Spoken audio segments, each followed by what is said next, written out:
नमस्कार साथियों, मैं पवन कुमार आप सभी का स्वागत करता हूं आप सभी के अपने परिवार एग्जामपुर परिवार पर। आशा करता हूं कि आप सभी स्वस्थ होंगे, अच्छे होंगे और आपकी जो होली है उसके लिए आपको ढेर सारी शुभकामनाएं। एग्जामपुर परिवार आशा करता है कि आपको अगली होली आने से पहले एक आपके पास जो रोजगार, सरकारी रोजगार का आपने ख्वाब देखा है वो आपका पूरा हो जाए। तो स्टार्ट करते हैं मिस्टर टिक जी के। आप सभी को मेरा नमस्कार। नमस्कार भाई, नमस्कार, सभी को नमस्कार है मेरा। ठीक है, तो आप सभी हमारे साथ जुड़ जाइए। तो स्टार्ट करना है हमें क्या, स्टैटिक जीके। और स्टैटिक जीके में जो पहला क्वेश्चन है आपके पास, मैं थोड़ा सा इसको सेट कर लेता हूं और फिर ये क्वेश्चन आपके पास मैं इसको कराता हूं। ठीक है,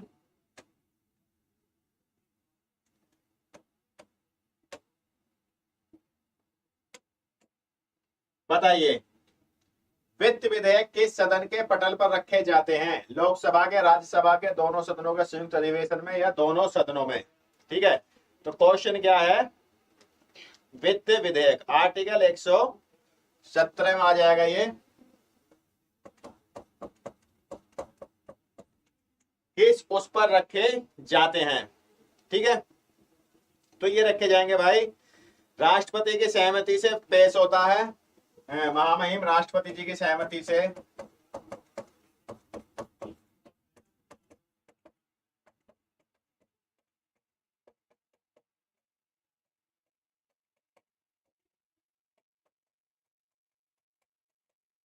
और ये पेश होता है लोकसभा में, लोकसभा में रखा जाता है ये।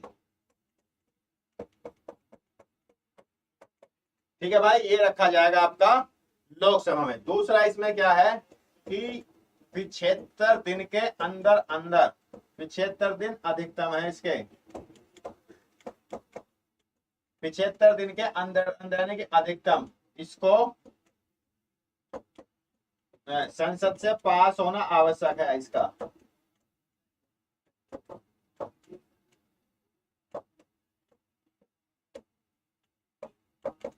ठीक है, तो वित्त विधेयक क्या हो गया? लोकसभा, राज्यसभा, सदनों के दोनों संयुक्त अधिवेशन में, तो ये हो जाएगा आपका भाई लोकसभा। दूसरा इसमें क्या है? संयुक्त अधिवेशन, इस पर ये नहीं होता है। ठीक है, संयुक्त अधिवेशन नहीं होगा इसमें, तो आंसर हो जाएगा इसका लोकसभा। आगे चलते हैं। भारत के किस प्रधानमंत्री ने एक बार भी लोकसभा का सामना नहीं किया है? मतलब क्वेश्चन ये है कि पीएम पद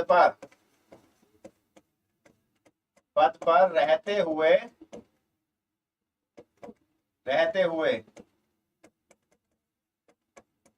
कौन सा पीएम कभी भी लोकसभा नहीं गया था? ठीक है, तो वो है आपके भाई, कौन हो जाएंगे? वो हो जाएंगे आपके चौधरी चरण सिंह। चौधरी चरण सिंह, इनका जो कार्यकाल है वो जुलाई 1979 से और जनवरी 1980 तक है। देखिए, इनके शासनकाल में कभी भी आपने पढ़ा होगा कि संसद के एक वर्ष में 2 सत्र होने आवश्यक हैं। ठीक है, और दोनों ही सत्रों के बीच में 6 महीने से ज्यादा का अंतर नहीं हो सकता है। ठीक है, तो अब आप इसमें लगा लीजिए जुलाई में बने हैं जनवरी तक, तो करीब करीब 6 ही महीने हो रहे हैं। तो यहाँ पर क्या है, सरकार के खिलाफ अविश्वास प्रस्ताव था, तो सरकार ने अविश्वास प्रस्ताव पर वोटिंग होगी, और वोटिंग में क्या होगा? वोटिंग में फिर क्या होगा? वहां पर जो है सरकार गिर जाएगी, उन्हें अनुमान था, तो इसलिए वो लोकसभा ना जाकर जब वो लोकसभा ओपन हुई, वो चले गए राष्ट्रपति भवन और उन्होंने अपना त्याग पत्र दे दिया राष्ट्रपति जी को। ठीक है, तो यहां से बनता है चौधरी चरण सिंह ऐसे प्रधानमंत्री हैं जो अपने कार्यकाल में कभी संसद नहीं गए। दूसरा क्वेश्चन अति महत्वपूर्ण जो क्वेश्चन बनता है, ऐसे प्रधानमंत्री कौन से हैं जिनके कार्यकाल में जो अपने कार्यकाल में कभी लाल किले से झंडा नहीं फहरा पाए। कार्यभाग को छोड़ दीजिए, उसके अलावा यानी कि वो कौन से प्रधानमंत्री हैं जिनके कार्यकाल में 15 अगस्त ही नहीं आया। ठीक है, तो ये भी एक क्वेश्चन बन जाता है। तो दो क्वेश्चन आप एक साथ याद कर लीजिए। चौधरी चरण सिंह अपने कार्यकाल में कभी संसद नहीं गए, और एक व्यक्ति यानी कि वो है चंद्रशेखर, प्राइम मिनिस्टर चंद्रशेखर के कार्यकाल में 15 अगस्त ही नहीं है, मतलब वो भी 1 साल से कम ही पद पर रहे। ठीक है, तो ये एक अच्छा क्वेश्चन है। पीएम, पीएम कौन है? वो है आपके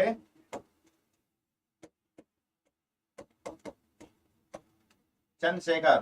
ठीक है, अपने कार्यकाल में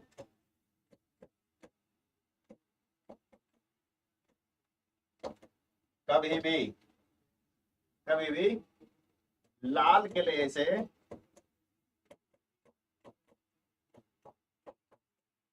झंडा नहीं फहरा पाए थे। ठीक है भाई, तो आंसर क्या हो जाएगा हमारा? इसमें तो आंसर है चौधरी चरण सिंह जी है। अगला क्वेश्चन, भारत का जो विभाजन हुआ है वो किस आधार पर हुआ है? तो भाई भारत का विभाजन, संविधान सभा का गठन, ऐसे क्वेश्चन आ जाते हैं। तो भारत का विभाजन हुआ है उसको कहते हैं 3 जून प्लान, या इसको कहते हैं या माउंट बेटन, या माउंट बेटन प्लान। कब का है ये है 3 जून 1947 का। देखो कहानी क्या होती है। 18 अगस्त 1947 को, ठीक है, सॉरी 18 अगस्त 1947 को, 18 अगस्त वहां पहुंच गया मैं उस पर, 18 जुलाई पर, अगस्त भी नहीं है जुलाई है। कहानी क्या होती है कि 18 फरवरी 1947 को ब्रिटिश नौसेना में विद्रोह हो जाता है। 46 को, 45 में युद्ध खत्म हुआ, 1946 को। तो थोड़ा सा ये, अगर द्वितीय विश्व युद्ध ना होता तो आजादी की हो सकता है, मुझे ऐसा लगता है कि वो आगे डेट बढ़ जाती उसकी। तो सितंबर 1939 में जर्मनी के पोलैंड पर हमला करने के साथ ही द्वितीय विश्व युद्ध प्रारंभ हो गया, और जापान ने पर्ल हार्बर अमेरिकी अड्डे पर, नौसैनिक अड्डे पर हमला किया, उससे अमेरिका की उसमें एंट्री हुई, और अमेरिका की एंट्री होने से फिर 9 अगस्त, 6 अगस्त और 9 अगस्त आप जानते हैं हिरोशिमा नागासाकी पर अमेरिका ने बम गिरा दिए, और फिर उसके बाद 15, 14 और 15 अगस्त को द्वितीय विश्व युद्ध खत्म हो गया 1945। अब वहां से जो सेनाएं थी हमारी वापस आ रही थी, जिसको थोड़ा सा मैं जोड़ रहा हूं।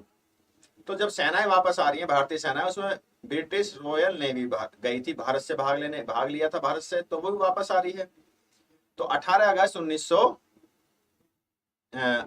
फिर अगस्त 18 फरवरी 1946 को जो ब्रिटिश सेना थी, ब्रिटिश इंडियन नेवी जो थी, उसने विद्रोह कर दिया। फिर से रिपीट कर रहा हूं, 18 फरवरी 1946। तो जब ये खबर 19 फरवरी को ब्रिटेन की संसद में पहुंचती है, तो फिर ब्रिटेन के पीएम जो होते हैं उसमें क्लेमेंट एटली, चर्चिल चुनाव हार गए, वहां पर एटली बने हैं, तो एटली घोषणा करते हैं कि अब भारत की आजादी के बारे में बातचीत करने के लिए 19 फरवरी, ध्यान रखना 19 फरवरी 1946 को एक कैबिनेट मिशन भारत जाएगा। तो पैथिक लॉरेंस की अध्यक्षता में मार्च 1946 में, ठीक है, ये वाला मार्च 1946 में ये भारत पहुंचता है। इसका उद्देश्य क्या था? भारतीय नेताओं से आजादी के बारे में बातचीत करना, इसका उद्देश्य है। इसने यहाँ आके करी बातचीत करने के बाद इसने फिर कहा गया पहले आप संविधान बनाइए। संविधान सभा का चुनाव होने लगा, चलो दूसरी बात है, वो होने लगा, लेकिन संविधान सभा में मुस्लिम लीग को उपयुक्त स्थान नहीं मिला जितना वो चाह रही थी। तो कैबिनेट मिशन ने कह दिया था कि पाकिस्तान का निर्माण नहीं होगा, आप हिंदू और मुसलमान दोनों मिलकर एक संविधान सभा बनाइए, संविधान सभा आप अपने लिए एक संविधान बनाइए, ठीक है, दोनों मिलकर। तो संविधान सभा में 79 सीटें रिजर्व थी मुस्लिम व्यक्तियों के लिए, लेकिन उसमें से केवल वो 73 सीटें ही मुस्लिम लीग उसमें जीत पाई, जबकि कांग्रेस 208 जीत गई उसमें से। तो बड़ा एक विवाद का विषय बना मुस्लिम लीग के लिए। मुस्लिम लीग ने संविधान सभा का बहिष्कार कर दिया और उसने 16 अगस्त 1946 को एक नारा दिया, लड़कर लेंगे पाकिस्तान। इसके घोषणा के साथ ही, जिन्ना की घोषणा के साथ ही कि लड़कर लेंगे पाकिस्तान, देश में दंगे प्रारंभ हो गए। दंगे चल रहे हैं देश के अंदर। तो दंगे चलते चलते कहानी क्या होती है, अब आ गया 1947। अब यहां जब लॉर्ड बेबल थे, वो मार्च 1946 में जब वो दंगे शांत नहीं करा पाए, तो लॉर्ड बेबल को हटाकर प्राइम मिनिस्टर ने यहाँ पर नए वायसराय भेजे, माउंटबेटन। माउंटबेटन पूर्व नौसेना अध्यक्ष थे उसके, ब्रिटिश नेवी के। तो माउंटबेटन जब आते हैं, तो वो जब आकर यहाँ भारतीय नेताओं से बातचीत करते हैं, तो बातचीत करने के बाद वो इस निष्कर्ष पर पहुंचते हैं कि अब हिंदू और मुसलमान एक साथ नहीं रह सकते, और हम 30 जून 1948 तक, पहले जो घोषणा की गई थी भारत की आजादी की कैबिनेट मिशन योजना के अनुसार, वो 30 जून 1948 थी। ठीक है, तो उन्होंने कहा कि भाई हम 30 जून 1948 तक भारत में नहीं रुक सकते, हम आजादी की समय सीमा पहले घटा देते हैं और भारत और पाकिस्तान का अलग अलग बंटवारा कर देते हैं। तो उसको कहा गया, माउंटबेटन योजना को कहा गया 3 जून प्लान। अब इसे दो नाम है इसके, माउंटबेटन ने बनाई और 3 जून को, ठीक है, 3 जून प्लान बनाया। इसी को कहते हैं भारत की आजादी का प्लान। दूसरा इसको क्या कहते हैं, इसको कहते हैं भारत के बंटवारे का प्लान। इस प्लान पर 3 जून प्लान पर 18 जुलाई 1947 को ब्रिटिश संसद इसको पास कर देती है।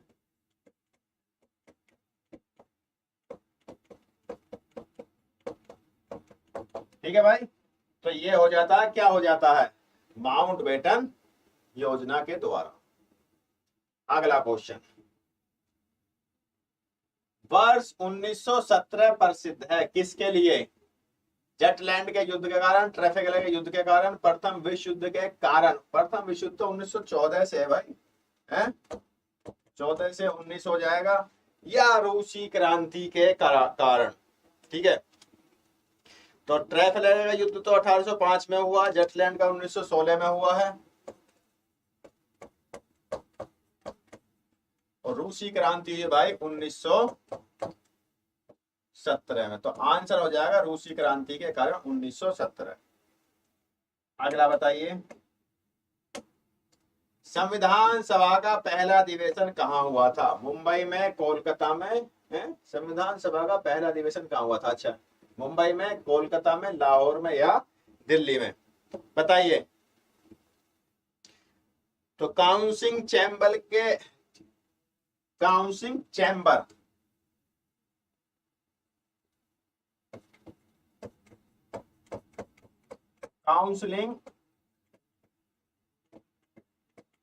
चैम्बर के पुस्तकालय में, ठीक है, पहला अधिवेशन हुआ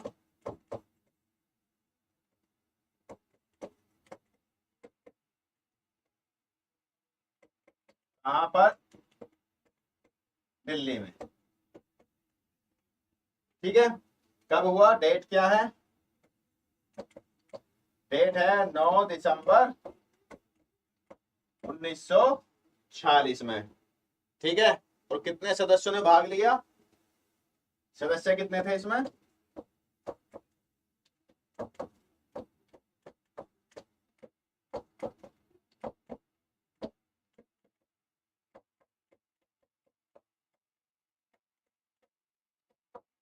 ठीक है भाई, तो आंसर हो जाएगा नई दिल्ली।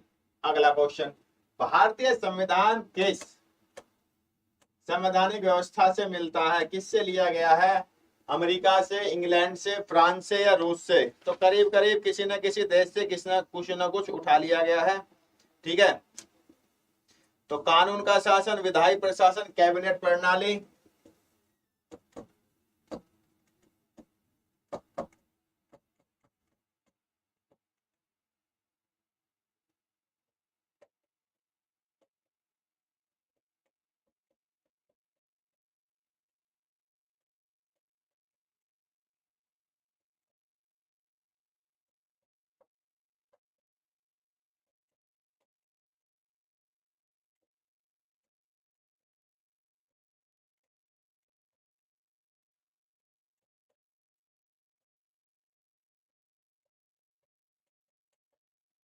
संवैधानिक व्यवस्था से ये लिया गया है। ठीक है, संसदीय प्रणाली है, संसदीय विशेषाधिकार है, द्विसदन है, ये भी इसमें आप जोड़ सकते हो, शायद आगे क्वेश्चन है इससे, मैं इसलिए संसदीय प्रणाली और जो हमारी द्विसदन है,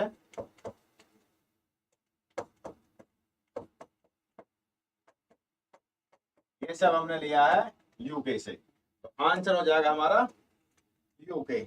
अगला क्वेश्चन, अमेरिकी संविधान की निम्नलिखित विशेषताओं में कौन सी विशेषता भारतीय संविधान में नहीं है? लिखित संविधान है, मौलिक अधिकार है, संसदीय सरकार, संघीय शासन प्रणाली। ठीक है, तो भाई इसमें भी पिछला जो क्वेश्चन है इसमें क्या मैंने बताया, संसदीय प्रणाली, तो ये किससे लिए, संसदीय सरकार। ये जो व्यवस्था है ये व्यवस्था भारत ने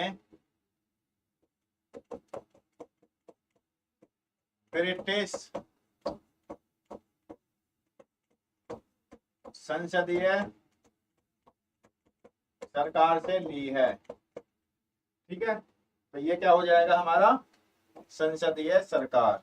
बाकी जो ये है, ये लिखित संविधान यूएसए का हो गया। ठीक है, मौलिक अधिकार हमने यूएसए से ले लिए, और एक मौलिक अधिकार एक मूल कर्तव्य है, इसके साथ ही आए हैं, तो मूल कर्तव्य लिए हैं रशिया के संविधान से। ध्यान रखना कि कहां से लिए हैं, तो वो लिए हैं हमने रशिया के संविधान से। अगला क्वेश्चन,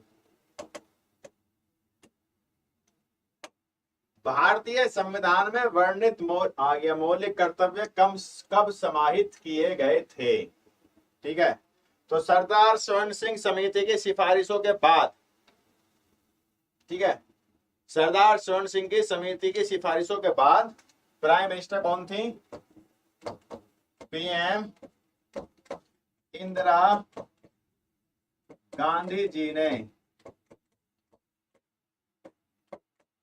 सरदार स्वर्ण सिंह समिति का गठन किया।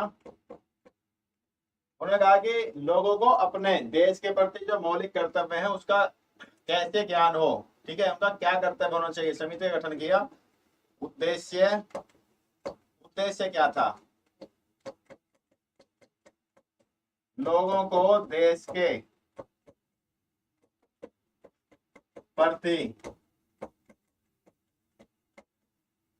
मौलिक कर्तव्यों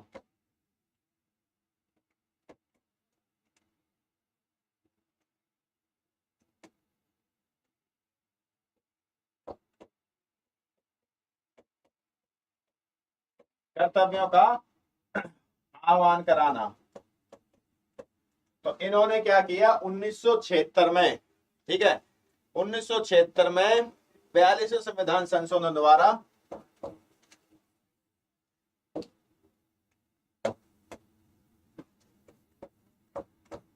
में 42वें संविधान संशोधन द्वारा 10 मूल कर्तव्य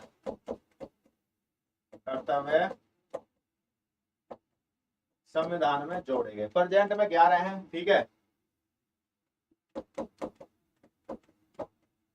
जोड़े गए। वर्तमान में 11 मूल कर्तव्य हैं।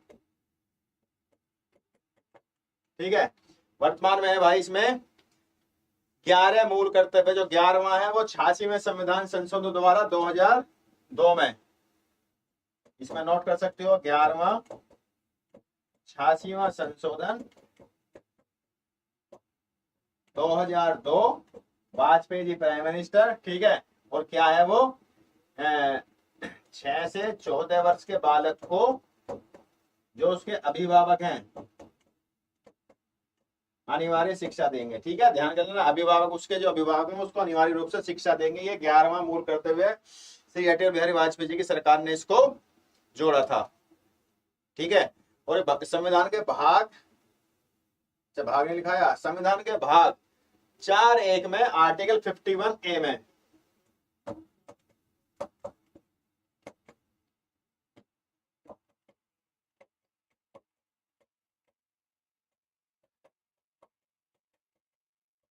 ए में सम्मिलित है। बस इससे ज्यादा इसमें से क्वेश्चन आपका नहीं बनेगा, तो आप इसको एक ही लाइन में बहुत सारे क्वेश्चन होंगे, 1976 कर दीजिए इसको, ठीक है।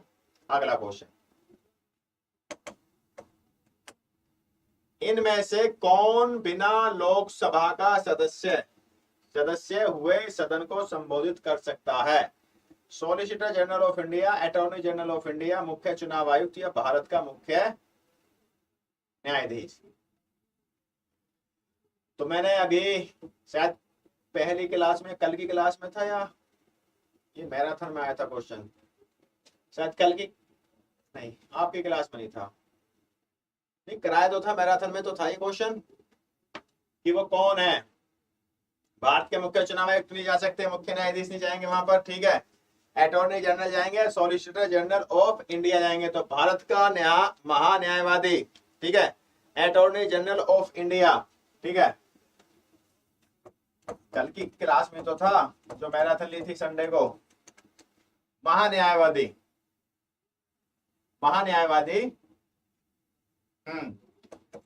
संसद की बैठक में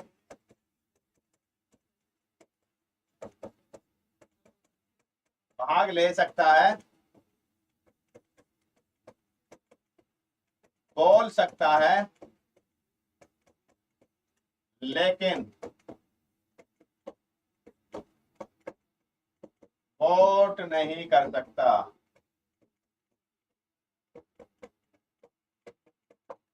ठीक है, आंसर हो जाएगा भाई बी। अगला क्वेश्चन, तो संसद की 2 बैठकों में समय का अंतर अधिक नहीं होना चाहिए। तो चरण सिंह इसी वजह से, चौधरी चरण सिंह इसी वजह से वो संसद की बैठक उसमें 6 महीने से कम प्रधानमंत्री रहे, इसीलिए वो अपने कार्यकाल में वो नहीं जा पाए, कि वो क्या होना चाहिए, यानी कि 1 वर्ष में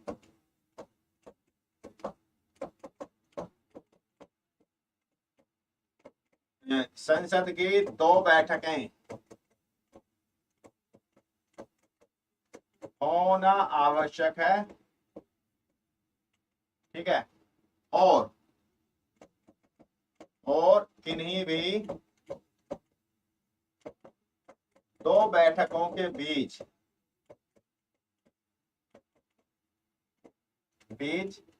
6 माह से अधिक का अंतर नहीं होना चाहिए।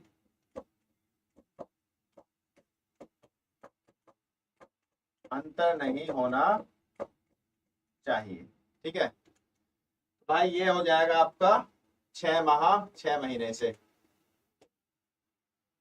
ठीक है। और बैठक सत्र कितने होते हैं 1 वर्ष में? 1 वर्ष में 3 सत्र होते हैं। कौन कौन से सत्र हैं ये तो पता ही होगा आपको। नंबर 1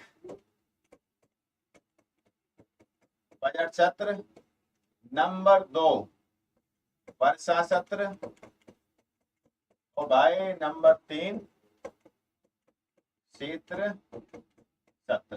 3 सत्र हो गए 1 वर्ष में। अगला क्वेश्चन, एक राजनीतिक दल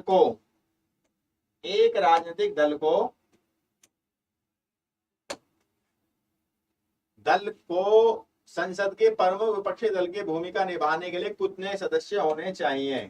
ठीक है, शायद ये मैंने कल भी बताया था आपको जब मैराथन ली थी कल। 1/10, 1/4, 1/3, 1/6। तो संसद के या विधानमंडल के विपक्ष के नेता बनने के लिए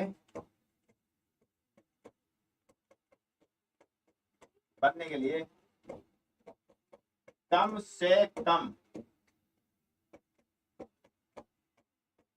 उस सदन की सदस्य संख्या का 1/10 होना चाहिए दल के पास। अब अगर मैं आपसे संसद दिया है, इसमें तो राज्यसभा और लोकसभा, तो लोकसभा देख लेते हैं पहले और उसके बाद हम राज्यसभा देख लेंगे। लोकसभा में कितने सदस्य हैं? लोकसभा में है 545 सदस्य। राज्यसभा में कितने हैं? 245 सदस्य। ठीक है, तो भाई इसमें कितने होंगे लोकसभा में? तो 545 का 1/10 बराबर 54.5 बराबर आधा आदमी होता नहीं, इसलिए 55 सदस्य किसके? लोकसभा में, विपक्ष नेता बनने के लिए। राज्यसभा में कितना होगा? 245 तो 24.5 आधा आदमी होता नहीं, तो यहाँ हो जाएगा 25 सदस्य किसमें?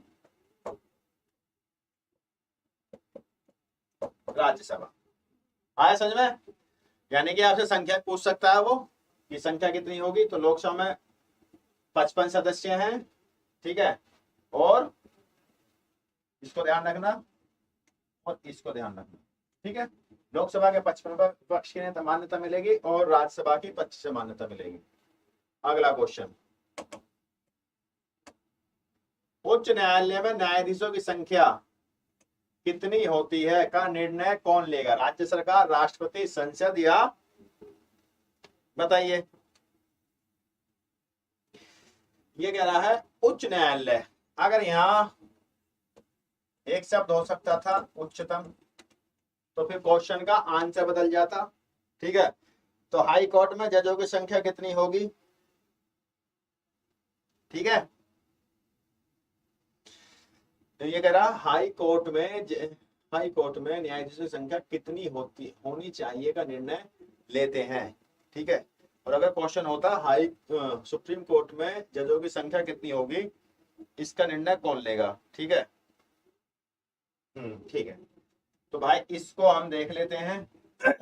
ये कह रहा है अगर हाई कोर्ट के जजों की संख्या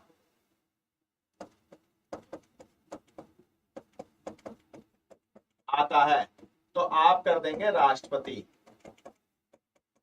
अगर भाई सुप्रीम कोर्ट के जजों की संख्या घटानी है बढ़ानी है तो उसे करेगी आपकी संसद।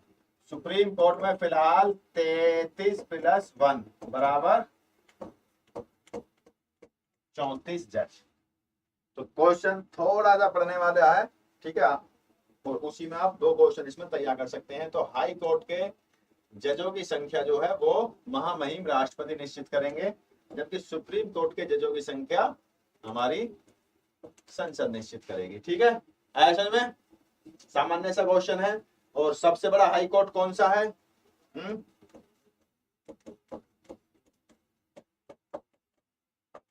वो है आपका इलाहाबाद हाई कोर्ट, ठीक है। इसमें आपको क्वेश्चन क्या तैयार करने हैं? इसमें क्वेश्चन मैंने भी आपको पहले देता रहता हूं। जैसे एक क्वेश्चन मैंने आपसे पूछा था कि उत्तराखंड का हाई कोर्ट कहां पर है, तो ज्यादातर आप में से साथियों ने उत्तर दिया देहरादून में, जबकि वो नैनीताल में है। तो आपको ऐसे हाई कोर्ट तैयार करने, कितने हाई कोर्ट हैं भारत में, ठीक है, किस किस हाई कोर्ट की कितनी कहां कहां पर बेंचें हैं। जैसे मुंबई हाई कोर्ट है, उसकी नागपुर में है, ठीक है, गोवा में है, औरंगाबाद में है, तो और महाराष्ट्र उसकी मुख्यालय तो मुख्य बेंच मुंबई में हो ही गई। तो आपको ऐसे क्वेश्चन तैयार करने हैं हाई कोर्ट से जो उनकी राजधानी में उसकी मुख्य बेंच नहीं है, वो अन्य जगह पर है, ठीक है। आगे चलते हैं।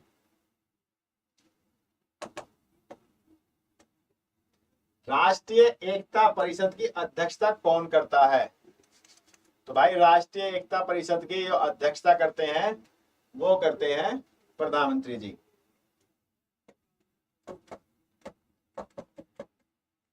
इसके ये अध्यक्ष होते हैं और जो इसके सदस्य होंगे वो होंगे राज्यों के सीएम। ठीक है, भारत के प्रधानमंत्री इसके अध्यक्ष और राज्यों के जो सीएम हैं वो इसकी होंगे सदस्य। एक क्वेश्चन पूछ सकता है कि इसकी स्थापना किसने की थी। तो इसकी जो स्थापना है वो की थी 1961 में पीएम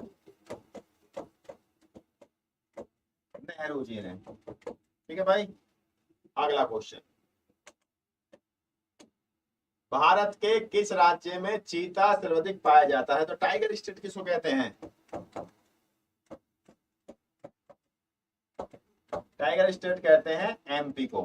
ठीक है, क्योंकि यहाँ पर क्या है, यहाँ पाए जाते हैं सर्वाधिक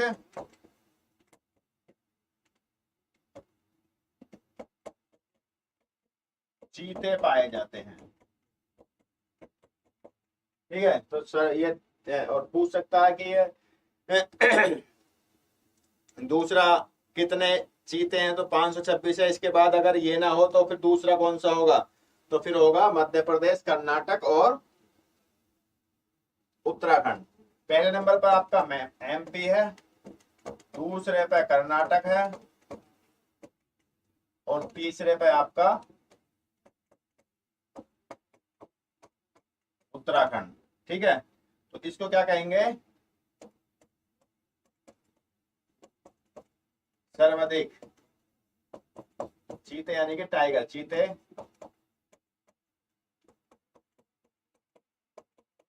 पाए जाते हैं। ठीक है भाई, तो किस में, मध्य प्रदेश में। इसमें से एक क्वेश्चन और आ रहा है कि कितने वहां टाइगर स्टेट हैं। तो एमपी में, सॉरी टाइगर रिजर्व में, एमपी में 6 टाइगर रिजर्व हैं। अगला क्वेश्चन, भारत में सर्वाधिक मसाला का उत्पादन कहाँ होता है। तो आप सभी जानते हैं जो सर्वाधिक मसाला उत्पादन है वो है भाई आपके केरल में। और केरल के जो कोझिकोड है, कोझिकोड में है केंद्रीय मसाला अनुसंधान संस्थान। ठीक है, यहां हो जाएगा केंद्रीय मसाला अनुसंधान संस्थान कोझिकोड में। ठीक है भाई, तो हम कर देते हैं इसको केरल में।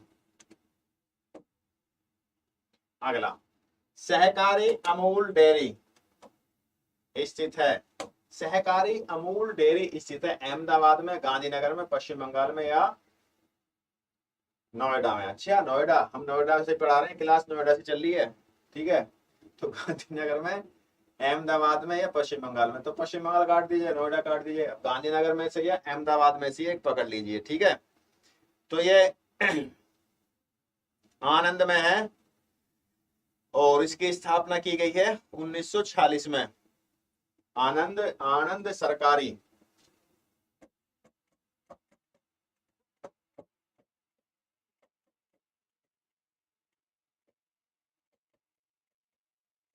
सन 1946। तो भाई ये जो पड़ेगा आनंद, ये अहमदाबाद से पड़ता करीब 50-60 किलोमीटर होगा।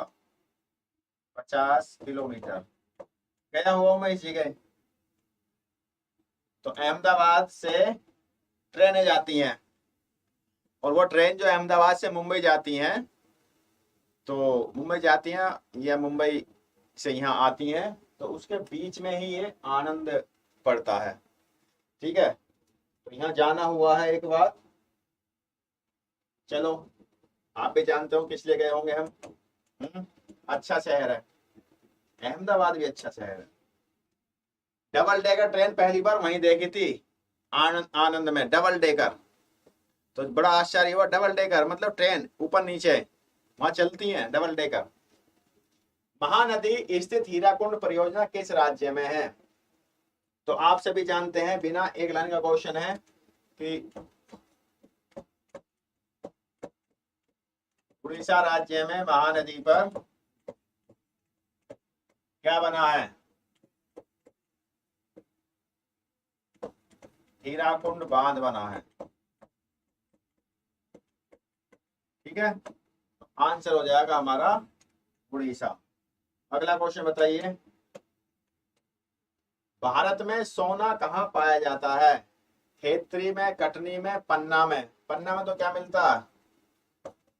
यहाँ मिलता है हीरा। खेतरी में क्या मिलता है? यहाँ मिलता है तांबा। कटनी में तो सीमेंट कारखाना है।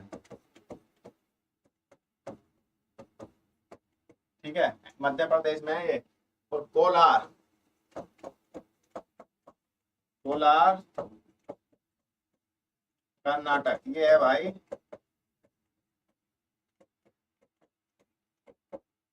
सोने की खान। ठीक है, तो कहां पर है ये? कोलार सोने की खान कर्नाटक में है, और यहाँ पर मिलता है सोना। ही पूछा है तो हम सोना ही बता रहे हैं। ये है आपकी कर्नाटक। अगला क्वेश्चन, मुक्त व्यापार से क्या तात्पर्य है? बताइए। अच्छा क्वेश्चन है एक। मैं थोड़ा सा पानी पी लेता हूँ, इतना आप इसको आंसर को बताइए। ठीक है, जल्दी से पानी बोतल मेरे पास।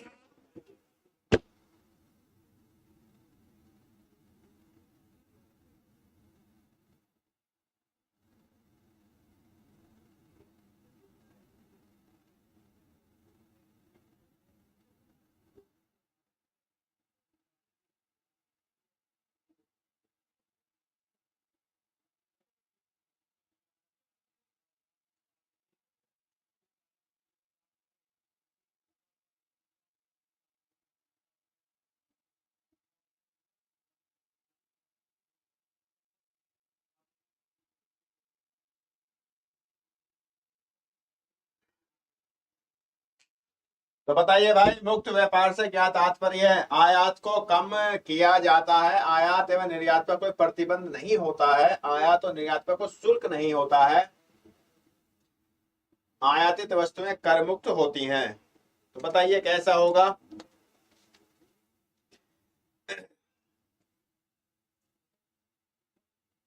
मुक्त व्यापार, तो मुक्त व्यापार में यानी कि मुक्त यहाँ एक शब्द छिपा हुआ है।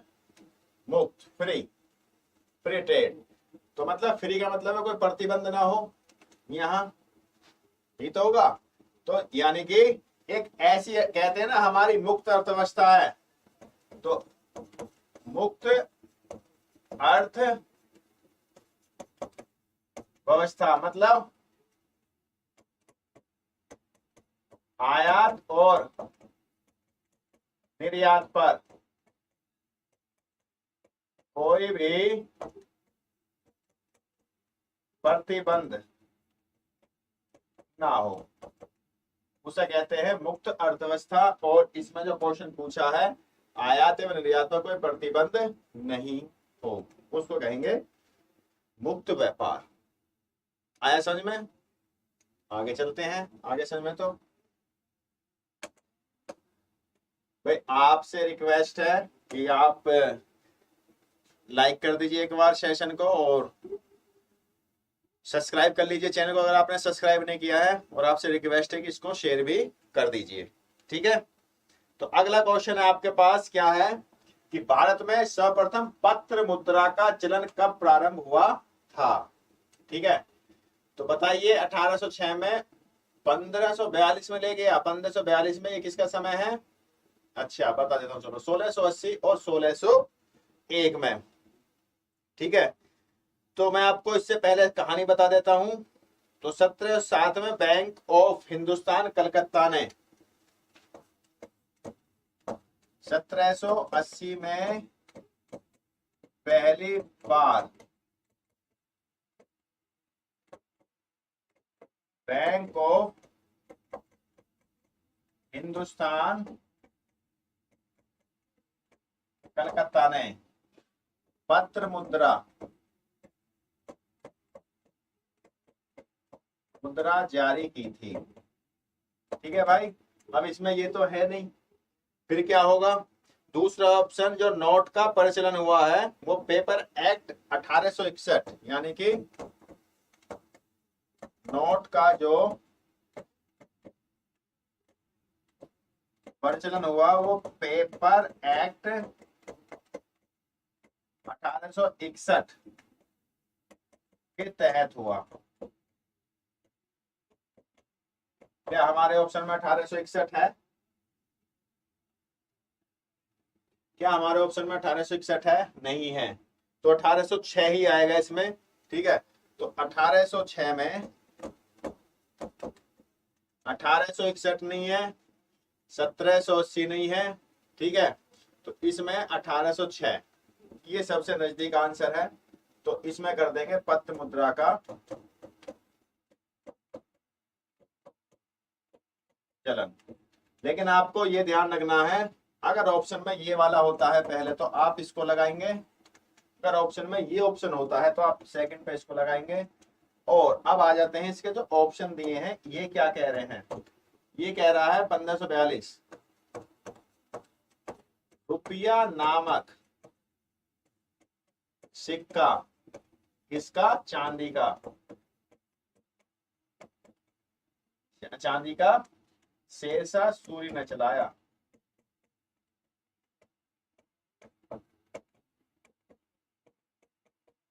ठीक है, 1680 का पता नहीं क्या क्यों दे रखा है, 1601 ये अकबर का दिया है, लेकिन इसमें रुपया तो भाई वहीं पर आया है। तो इसका आंसर जो हमसे पूछा है वो पूछा है 1806 से आ जाए। ठीक है, आपको मैंने बता ही दिया, पेपर एक्ट करेंसी के तहत जो भारत सरकार ने जारी किया है, ब्रिटिश भारत सरकार का मतलब है जो यहाँ पर अब क्राउन का शासन हो चुका है। 1858 के अधिनियम के तहत जो कंपनी का शासन था वो टोटल खत्म कर दिया 1857 के विद्रोह के बाद। अब शासन आ गया है क्राउन का, यानी कि ब्रिटिश क्राउन का। और महारानी विक्टोरिया की सामग्री घोषित कर दिया गया है भारत को 1858 के तहत। तो ये एक्ट उसी के बाद आया है। ठीक है, इसके तहत फिर पेपर करेंसी एक्ट जारी हुआ, पेपर करेंसी एक्ट के द्वारा।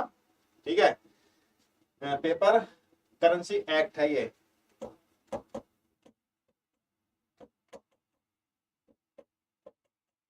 डीप क्वेश्चन है, एक्ट के द्वारा।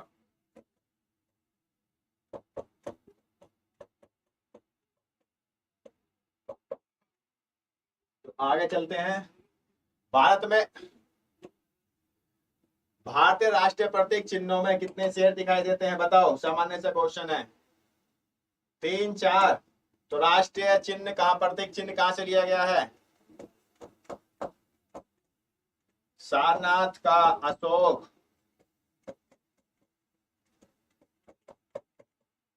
स्तंभ,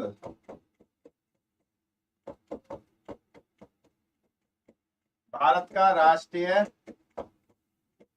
चिन्ह है। इसमें 4 शेर, 4 शेर होते हैं जो एक दूसरे के पीछे, एक दूसरे के पीछे 4 शेर हैं, 4 शेर होते हैं। लेकिन लेकिन हमें तीन ही दिखाई। क्वेश्चन मतलब कितने शेर दिखाई देते हैं, कितने शेर होते हैं। अगर इसमें हो जाता कितने शेर होते हैं, आंसर था 4, और कह रहा दिखाई देते हैं, तो आंसर है भाई 3। ठीक है, तो हम इसमें क्या कर देंगे, आंसर 3 कर देंगे। ठीक है, अगला क्वेश्चन। भारतीय राष्ट्रगान को संपूर्ण रूप में गाने में साधारणतः कितना समय लगता है? 52 सेकंड, 2 मिनट, 1 मिनट या 50 सेकंड? सबसे पहले जब याद करते हैं हम शुरुआत में, तो ऐसी तो क्वेश्चन याद करते हैं, तो क्या हो जाएगा, बिना देर करे हुए 52 सेकंड। पहली बार कहाँ गाया गया? पहली बार गाया गया कहाँ? 1911 कलकत्ता कांग्रेस अधिवेशन, ठीक है। और भाई अधिवेशन के अध्यक्ष पूछ लेगा विशन नारायण दत्त। अगला क्वेश्चन, हमारे राष्ट्रीय कैलेंडर का पहला महीना कौन सा है? तो राष्ट्रीय कैलेंडर तो पहले पकड़ो, पहला राष्ट्रीय कैलेंडर है कौन सा? हमारा राष्ट्रीय कैलेंडर है, बताओ कौन सा है? शक संवत या विक्रम संवत कैलेंडर है हमारा? शक संवत किसने शुरू किया था? शक संवत 78 ईस्वी में सम्राट कनिष्क ने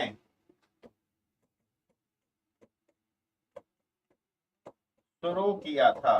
सम्राट कनिष्क का है ये, ठीक है। और इसका पहला महीना अब शुरू होने वाला है ना, पहला महीना चैत और अंतिम महीना फाल्गुन, ठीक है। तो सामान्यतः 21 मार्च को प्रारंभ होता है ये, और लीप ईयर में यह हो जाएगा 22 मार्च को, ठीक है, क्योंकि एक दिन वहां बढ़ जाएगा उसमें। तो क्या हो गया इसमें? चैत हो जाएगा आपका आंसर। अगला क्वेश्चन, इनमें से कौन सबसे लंबे समय तक भारत का राष्ट्रपति रहा था? तो एक ही व्यक्ति है जो भारत के राष्ट्रपति रहे।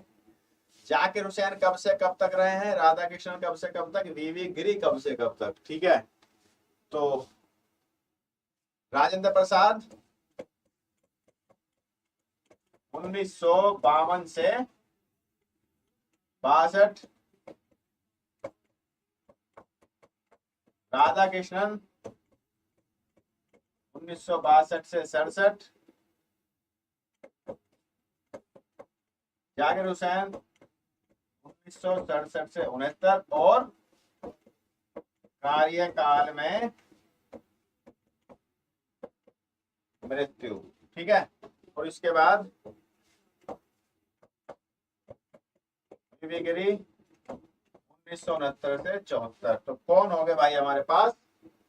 राजेंद्र प्रसाद, यही होंगे। अगला देखते हैं, ये लास्ट क्वेश्चन है आपका। उच्चतम न्यायालय की, अभी देखो मैंने कल की क्लास में था वो, हाँ, उच्चतम न्यायालय की प्रथम महिला न्यायाधीश कौन थी? उच्चतम, तो अन्ना चांद, यही ऑप्शन देखो उसमें भी यही थे। तो उसमें कौन था? हाई कोर्ट की कौन बनेंगे? पहली हाई कोर्ट की पहली जज हैं अन्ना चांदी।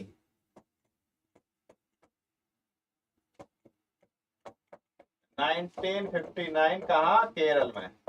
अच्छा क्वेश्चन है। और हाई कोर्ट की पहली चीफ जस्टिस लीला, ये मैंने आपको कल भी बताया था, लीला सेठ हिमाचल प्रदेश की 1991 में बनी है। और फिर मैंने आपको अलग से जब भी बताया था कि सुप्रीम कोर्ट की पहली जज, पहली फीमेल जज, वो कौन बनी भाई? फातिमा बीबी।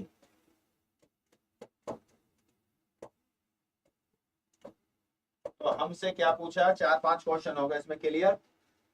उच्चतम, ठीक है, तो वो हो जाएंगे फातिमा बीबी, ठीक है। तो ये क्वेश्चन थे, कुछ महत्वपूर्ण क्वेश्चन थे आप सभी के लिए। आशा करता हूं कि आप सभी के लिए महत्वपूर्ण रहेंगे। ये 25 क्वेश्चन थे। ये क्वेश्चन तो जो कराया है ये इससे संबंधित, कल जो क्वेश्चन था वो ये था कि उच्च न्यायालय की प्रथम महिला न्यायाधीश, उच्च न्यायालय की चीफ जस्टिस पर प्रथम महिला, ठीक है। तो वो थी, उसमें उसका जो आंसर था कल वाले क्वेश्चन का वो लीला सेठ था। और इसमें जो आंसर फातिमा है, वो जो पहली आ जाएंगी वो अन्ना चांडी 1959 केरल में आ जाएंगी। लीला सेठ चीफ जस्टिस बनी है और फीमेल में बनी है सुप्रीम कोर्ट में पहली बार फातिमा बीबी। तो आशा करता हूँ कि क्लास आपके लिए महत्वपूर्ण रही होगी। महत्वपूर्ण क्वेश्चन थे, पूर्व परीक्षा में आए हुए क्वेश्चन और उनसे संबंधित कुछ क्वेश्चन मैंने इसमें बनाकर अपनी तरफ से डाल दिए थे कि जो आपके जहां से क्वेश्चन उठाए जाते हैं। ठीक है, तो आप सभी एग्जाम्पल परिवार के साथ जुड़े रहिए। एक बार चैनल को लाइक कर दीजिए, सेशन को शेयर कर दीजिए, आप सभी से मेरी रिक्वेस्ट है। ठीक है, और दूसरा, आप सभी को होली की हार्दिक हार्दिक शुभकामनाएं एग्जाम्पल परिवार की तरफ से। आप सभी को शुभकामनाएं। आप सभी के जो परिचित हैं, आप सभी के जो परिवारजन हैं, उन सबको भी हमारी तरफ से शुभकामनाएं। आशा करता है एग्जाम्पल परिवार की अगले वर्ष तक आपके पास एक रोजगार सुनिश्चित हो। ठीक है, जिसके लिए आप प्रयासरत हैं, और आपका दिन शुभ हो। तो इसी के साथ क्लास आज की समाप्त होती है। नमस्कार, जय हिंद।